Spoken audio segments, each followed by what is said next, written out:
আচ্ছা, মৃত্যুর পর আত্মার প্রথম রাত কেমন কাটে তোমরা কি জানো? তো চলো জেনে নি।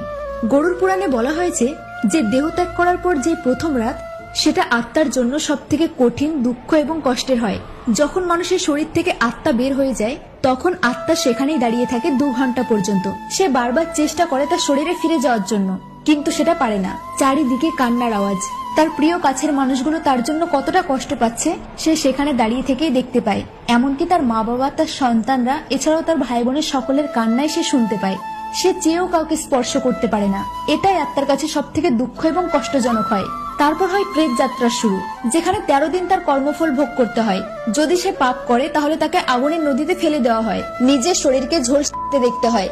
আর যদি পুণ্য করে তাহলে যমরাজ তাকে আলোয় ভরা দুনিয়ায় নিয়ে যায়, যেখানে সে কোনো শাস্তি ছাড়াই আনন্দে জীবনযাপন করে থাকে। তখন আত্মা অনুভব করে যে সে যদি আর কিছুটা সময় পেত তাহলে সবার সাথে ভালোভাবে কথা বলতো, কোনো অহংকার, হিংসা, কোনো অন্যায় করতো না। তো আমাদের গরুড় পুরাণে এটাই শেখায় যে নিজের মানুষদের সময় দাও, তাদের ভালোবাসো, যাতে অন্তিম সময়ে পস্তাতে না হয়।